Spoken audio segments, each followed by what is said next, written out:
30 साल पूरे होने पर श्री राजेश्वरी ज्वेलरी लाया है बम्पर प्राइस 10,000 रुपए के सोने के आभूषण खरीदे और जीतिए कार, 2 व्हीलर्स, लैपटॉप और मोबाइल्स। साथ ही ढेर सारे पुरस्कार जीतने का मौका पाइए। सिर्फ यही नहीं बल्कि श्री राजेश्वरी ज्वेलरी से एक्सचेंज करने पर अधिक लाभ पाइए और पूरे अंडमान में मेकिंग चार्जेस सबसे कम दाम में पाइए। श्री राजेश्वरी ज्वेलरी अबदीन बाजार, पोर्ट ब्लेयर। Phone number 0319223382। नमस्कार, न्यूज आप तक में आप सभी का स्वागत है। मैं हूं रोहित। इस वक्त हमारे साथ है Sheila Singh ji. Sheila Singh ji national executive member Bharatiya Janata महिला मोर्चा और state wise president BJP and core committee member BJP. तो आज हम इनके पास आए हैं और आप सभी को पता है अंडमान निकोबार में जो अभी समस्या चल रही है, एक है फ्रीक्वेंट पावर कट्स और वाटर क्राइसिस, और उसके बाद अभी जो है फ्लाइट का रेट जो इतना हाई है, इसको लेकर लोग काफी परेशान हैं। तो इसके बारे में मैम से जानते हैं कि मैम का क्या कहना है। जी नमस्कार रोहित जी, आपने जो 3 सवाल उठाए हमारे इलेक्ट्रिसिटी को लेकर, पानी की सप्लाई को लेकर और फ्रीक्वेंट जो हमारे एयर फेयर चार्जेस जो काफी हाई जा रहे हैं, तो इस दिशा में मैं यही कहना चाहूंगी खासकर पावर सप्लाई के लिए कि ये हमेशा से ऐसा हमने देखा है कि साल के कुछ समय ऐसा होता ही है कि फ्रीक्वेंटली पावर कट होता है और बरसात के दिनों में अलग फ्लक्चुएशन की जो समस्या आती है, जिसकी वजह से सभी घरों में इलेक्ट्रॉनिक डिवाइसेस खराब हो जाया करते हैं। तो और कई बार ये सुनने में आता है कि अब प्रशासन ये कदम उठाने जा रहा है और इसके बाद इस समस्या से निजात मिल जाएगी, लेकिन फिर अगले वर्ष यही समस्या हम देखते हैं।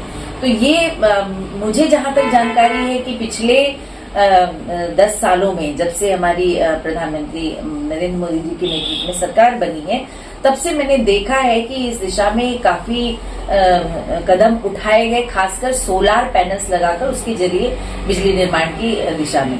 और कई सारी जगहों में आपने देखा होगा, मंगलू डांग से लेकर मीठा खाड़ी में भी प्रोजेक्ट, तो इसमें काफी काम हुआ। और आज की डेट में बारिश को छोड़ दे तो उस समय हमारा जो सोलार पैनल्स के जरिए जो एनर्जी आता है, उससे हमारा सप्लाई 40% के करीब हमारे इन आइलैंड्स में भी उससे हो रहा है। लेकिन मैम सुनने में ये आ रहा है कि सोलार पावर में जो है कहीं ना कहीं उनका बैकअप जो है प्रॉपरली नहीं मिल रहा है। हाँ, ये समस्या है और उसी को एक सामूहिक तौर पे किस तरह से इसको हम सप्लाई कर पाए एक जगह ग्रिड के थ्रू, इस पर भी काम चल रहा है।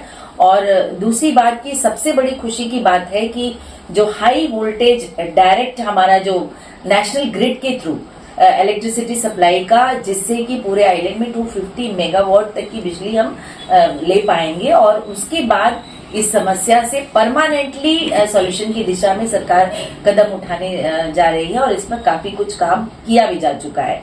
और ये जो होगा इसमें अंडर सी केबल के थ्रू, जैसे आपने ऑप्टिकल फाइबर केबल लाइन के बाद में जो हमारे यहाँ नेट की समस्या का काफी हद तक समाधान हुआ, उसी दिशा में ये भी काम हो रहा है। और इसमें निकोबार, ग्रेट निकोबार डिस्ट्रिक्ट को भी शामिल किया गया है पूरे आइलैंड्स के लिए। इसके बाद में हाई HVDC के लाइन के बिछाने के बाद में ये प्रॉब्लम सॉल्यूशन हो जाएगा। और इसके साथ ही जो बैटरी स्टोरेज सिस्टम है, इसको भी पूरा आपको कहीं ना कहीं इसको सिक्योर करने के लिए भी एक Japanese international corporation limited company को इसमें उन्होंने ग्रांट दिया है हमारे इन आइलैंड्स को 51 करोड़ का। और वही कंपनी भी इस दिशा में काम कर रही है, जिसमें बैटरी स्टोरेज के एनर्जी स्टोरेज सिस्टम के थ्रू वहां पे सेटअप किया जाएगा, जिससे हम अपनी एनर्जी को बचा पाएंगे। तो मैम ये काम कब तक का होगा? इसके बारे में तो फिर प्रशासन से हमें जानकारी लेने की जरूरत है, आपको भी, हमें पॉलिटिकल पार्टीज को भी और दूसरे NGOs को भी। ये सारी जानकारी अभी कुछ दिन पहले जो दूरदर्शन में हमारे power secretary madam Ranjana Deswal ji के माध्यम से निकलकर आई थी। और मैं ये कहना चाहूंगी कि सभी को इस बात के बारे में जानकारी होनी चाहिए। आज की डेट में मैंने शायद ही कहीं सुना होगा, आप लोग मीडिया भी इतनी एक्टिव है, आप लोगों के जरिए बहुत सारी चीजें, बहुत लोगों के ओपिनियंस बाहर आते। तो मैं ये कहना चाहूंगी कि ये जो सारी चीजें सेक्रेटरी पावर के थ्रू निकल कर आई, इसके विषय में मुझे नहीं लगता है कि बहुत से लोगों को जानकारी है, खासकर पॉलिटिकल पार्टीज, NGOs और आम लोगों को। मीडिया पर्सन्स को। तो मैं ये चाहती हूँ कि जो स्टेक होल्डर्स के साथ भी प्रशासन की लगातार बैठकें होनी चाहिए कि सरकार की ओर से क्या स्कीम्स आई है, कहाँ क्या लागू हुआ है और कैसे। केवल प्रेस रिलीज देने पे सबको इसके बारे में जो विस्तार से पता चले तो हमें कहीं ना कहीं हम भी लोगों के बीच में रहते हैं, हम भैया उनको बता पाए कि सरकार कहाँ क्या काम कर रही है। तो ये एक बहुत बड़ी उपलब्धि होगी। जैसे ओएफसी के क्षेत्र में हम कहें तो बहुत बड़ी हमारी सरकार की उपलब्धि रही, और ये एचवीडीसी के आने के बाद में, कनेक्ट होने के बाद भी ये हमारे लिए एक बहुत बड़ा ठोस कदम सरकार की तरफ से होगा और पूरे आइलैंड की बिजली की समस्या हम ये मान कर चलते हैं कि खत्म हो जाएगी।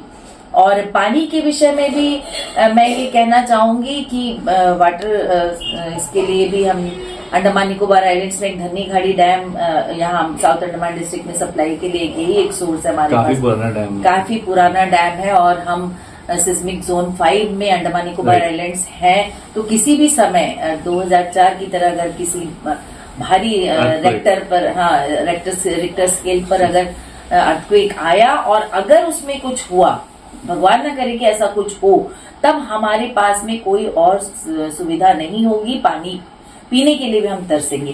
तो ये इस दिशा पर भी बहुत ही गंभीरता से विचार करने की जरूरत है, सरकार तक इस बात को पहुंचाने की जरूरत है और हम सभी भी कदम उठाने की जरूरत है कि इसका ऑल्टरनेटिव और हम क्या। बहुत सारे प्रोजेक्ट के बारे में हमने पहले सुना है, फ्लैट बे प्रोजेक्ट हो, रेडलाइन प्रोजेक्ट हो, स्वीट वाटर लेक प्रोजेक्ट हो, लेकिन किसी भी दिशा में काम बहुत उठा नहीं, चाहे उसकी वजह जो भी रही हो।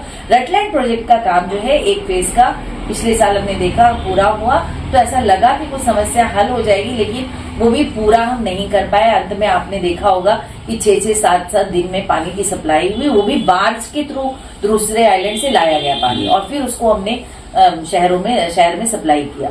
तो ये समस्या और सेकेंड फेज का काम, लेकिन अभी सरकार हमारी इतनी गंभीरता से इस विषय को ले रही है, इसलिए पहले फेज का भी काम किया, अभी दूसरे फेज पे भी काम चल रहा है। तो होपफुली हम नेक्स्ट सीजन शायद ये समस्या ना झेलें, लेकिन तब भी ये हम सबका दायित्व है, हर एक पॉलिटिकल पार्टी हो, एनजीओज हो, यहाँ के आम नागरिक हो और प्रशासन, जिसको भी इस बारे में कुछ जानकारी है टेक्निकली कि भाई क्या उपाय उठाए जाएं, और ये सारे लोग कोऑर्डिनेशन से एक मीटिंग हो, लगातार मीटिंग्स हो, उनकी भी राय ली जाए और उस दिशा पे कुछ काम अगर किया जा सकता है तो जरूर उठाने ही चाहिए। और हम भी अपना प्रयास पूरी तरह से करेंगे कि अभी जब चुनाव रिजल्ट आने के बाद इस विषय को, खासकर इस विषय को बहुत ही गंभीरता से रखने वाले हैं कि इस पर क्या काम किया जा सकता है। मैम एक आखिरी सवाल, और ये सवाल जनता जो है आपसे पूछ रही है, मैं आपको बता दूं फ्लाइट का रेट मैम इतना हाई हो चुका है कि एक आम इंसान जो है अफोर्ड नहीं कर सकता। हाल ही कुछ दिन पहले जो है एक पेशेंट को करीबन 3 से 3.5 लाख रुपया देकर जो है उन्हें यहाँ से रेफर करना था, तो उन्हें जो स्ट्रेचर में ले जाने के लिए, मतलब फ्लाइट में ले जाने के लिए 3.5 लाख रुपए जो है खर्चा हुआ। उसके साथ में जो है उनके घर वाले भी गए और करीबन 2 से 3 जन गए। मैम फ्लाइट का रेट, एक बंदे का रेट कम से कम 20 से 25 हजार रुपये नॉर्मल, और जो पेशेंट का 3.5 लाख रुपया है। मैम आप ये बताइए एक आम आदमी कैसे ये अफोर्ड करेगा? मैम बिल्कुल सही बात कहा जो आपने, एक आइलैंडर होने के नाते मैं इस समस्या से को समझ सकती हूँ और उनकी जो भावनाएं हैं, हमारे यहाँ से जो लोग, खासकर जो रोगी हैं, पेशेंट्स हैं, जिनको रेफर किया जाता है, और आप ये बात जानते हैं कि जिनको रेफर किया जा रहा है वो ज्यादातर बीपीएल फैमिली से और इकोनॉमिकली जो पुअर फैमिलीज हैं उन्हीं को रेफर किया जाता है। और जब वो ऑलरेडी वो उस स्थिति में है कि उनको रेफर करने की जरूरत है ताकि आयुष्मान स्कीम के तहत या किसी और स्कीम के तहत उनको उनकी हेल्प हो सके। अब इस स्थिति में अगर रेट्स हमारी फ्लाइट फेयर इतनी ज्यादा होंगी और एक ना एक अटेंडर तो उसके साथ, पेशेंट के साथ जाएगा, तो आपने जैसे ये उदाहरण दिया कि 3 से 3.5 केवल ट्रैवलिंग में खर्च हो जाता है। तो इलाज में कहाँ से खर्च करेंगे? तो इलाज से आप क्या अपेक्षा रख सकते हैं, और उसकी भी एक लिमिटेशन है, आपको क्या बीमारी है, उस पर कितना आपका खर्च आ रहा है, वो हॉस्पिटल उतना आपको बिल देता है, आप उससे ज्यादा नहीं कर पाते हो। तो फिर ये समस्या बहुत गंभीर समस्या है इसको प्रशासन को बहुत ध्यान में रखकर करना चाहिए। जो ग्रांट इन एड आता है उसमें किस तरह से हमें हेल्प कर सकते हैं। इससे पहले आपने देखा होगा कि विष्णु जी जब MP हुआ करते थे तो चार्टर्ड फ्लाइट चलाई थी हम यहाँ के लोगों के लिए, और उसकी कितना हेल्प मिला था। तो उस तरह से कुछ व्यवस्था हो कि भाई पेशेंट्स के लिए तो ये बात सुनी जाए। ग्रांट इन एड में जैसे आपने देखा होगा पहले आवाज उठाई गई थी कि आप करोड़ों रुपए एक सुअर पालने के लिए जो आप शेड बनाते हो उस पे खर्च किए जाते हैं। ये एक्स MP हमारे जो विष्णु जी थे उन्होंने कई बार ये उठाया है सवाल DPC मीटिंग में और बाकी मीटिंग्स में। तो ये सारे पैसे हम क्यों ना बैठकर इस पे चोक आउट करें कि ये पैसे जो ग्रांट इन एड के वो इस दिशा में खर्च हो। आप शिपिंग सेक्टर से लेकर सब जगह सब्सिडी में खर्च करते हो, तो यहाँ क्यों नहीं? ये भी गंभीरता से सोचने की विषय है ना। घूमने के लिए लोगों के लिए हम डिमांड नहीं कर रहे हैं, ये डिमांड हमारी कि जो पेशेंट्स हैं उनके लिए क्या हम कुछ ऐसी व्यवस्था नहीं कर सकते। और बाकी तो फेयर की बात है तो ये हमेशा से देखा गया है कि पहले होता था कि थोड़ा पहले हम करवा लेते थे, लेकिन इस स्थिति में अब तो आप पहले से भी नहीं करवा सकते टिकट बुकिंग। और अभी हम ये होप करते हैं कि इंटरनेशनल एयरपोर्ट डिक्लेयर होने के बाद में अगर नाइट लैंडिंग की भी फैसिलिटी हो जाती है, बहुत सारी फ्लाइट्स इस सेक्टर में चलने लगेंगी, तो उम्मीद करते हैं कि कुछ फेयर्स में हमें कमी देखने को मिलेगी। बाकी तो सरकार की तरफ से बहुत कुछ किया जा रहा है, लेकिन जरूरत इस बात की है कि गंभीर विषयों पर सरकार तक इस बात को पहुंचाना कि इसकी सीरियसनेस क्या है, ये बहुत जरूरी है। कहीं न कहीं मैम सरकार तक जो है ना क्लियरली या जो भी यहाँ का जमीनी मुद्दा है वो बात जो है पहुंच नहीं रही है। ये मैं भी मानती हूँ, शायद हमें ये कमी है कि हम सही तरीके से सरकार तक इस बात को नहीं पहुंचा पा रहे हैं। क्योंकि सरकार की तरफ से यहाँ पर फंड आता है, लेकिन वो कहाँ पर यूटिलाइज किया जाता है? कई डिपार्टमेंट के लिए आता है। और जैसे इलेक्ट्रिसिटी का हमने जो बात किया तो मैम इतना फंड आता है, लेकिन देखा जाए तो काम जो रद्दी भर का नहीं है मैम।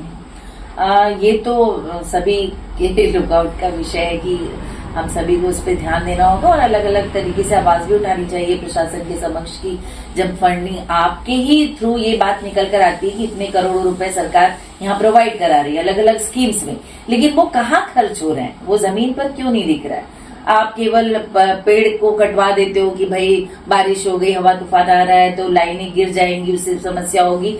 वो भी देखना जरूरी है, लेकिन जो सही मायने में जो फंडिंग होती है गवर्नमेंट की तरफ से वो इम्प्लीमेंटेशन में जहां सही तरीके से खर्च होना चाहिए वो क्यों नहीं हो पा रहा है। इसीलिए मैं बार बार कहती हूँ कि जब भी ऐसे विषयों पर काम हो तो आप स्टेक होल्डर्स को भी शामिल कीजिए, अपनी मीटिंग्स में उन तक जानकारी पहुंचाइए। ये जो बीच का गैप है इसको दूर करना भी बहुत जरूरी है, तभी हम ये मानकर चलेंगे कि हाँ आप जवाब केवल प्रशासन प्रेस रिलीज दे देगा या प्रेस कॉन्फ्रेंस कर देगा कि हमने ये काम किया और लोगों को ये मान ले, ये नहीं हो सकता है। आज क्यों पब्लिक इतनी आवाज उठाती? क्योंकि वो दिख नहीं रहा है। तो ये इस विषय पर गंभीरता से सोचने की जरूरत है। बहुत सारे काम हुए हैं डेवलपमेंट के, और डेवलपमेंट के साथ साथ इन मुद्दों को भी ध्यान में रखना जरूरी है, चाहे वो इलेक्ट्रिसिटी हो, पानी हो। छोटा सा आइलैंड है यहाँ, कमर्शियलाइजेशन के इस दौर में जब हम इस सेक्टर में टूरिज्म के सेक्टर में काम करते हैं तो जाहिर सी बात है कि डिमांड भी बढ़ती है, तो सप्लाई की ओर भी हमें इस बात को ध्यान में रखकर आगे काम करना चाहिए ताकि यहाँ के जो लोग हैं, यहाँ के निवासी हैं, वो अफेक्ट ना। धन्यवाद मैम, आपने हमें अपना कीमती समय दिया और जितने भी प्रश्न हमने आपसे पूछे विस्तार में आपने उसका जो है जवाब दिया। तो हम अपने आइलैंडर से भी ये कहना चाहते हैं कि आप लोग जो है इस न्यूज़ को देखकर आप लोग कमेंट्स करें, बताएं, अपनी सुझाव आप लोग बताएं, और इस मैटर को लेकर जो और भी हम कई लोगों से बात करेंगे, क्योंकि फ्लाइट का जो चल रहा है जो इतना हाई रेट है, लोग जो एफोर्ड नहीं कर सकते। देखिए शीला मैम ने आज काफ़ी कुछ हमें बताया। तो बस डेली न्यूज़ अपडेट्स के लिए देखते हैं न्यूज़ आप तक। मैं रोहित, कैमरा विजय के साथ, धन्यवाद।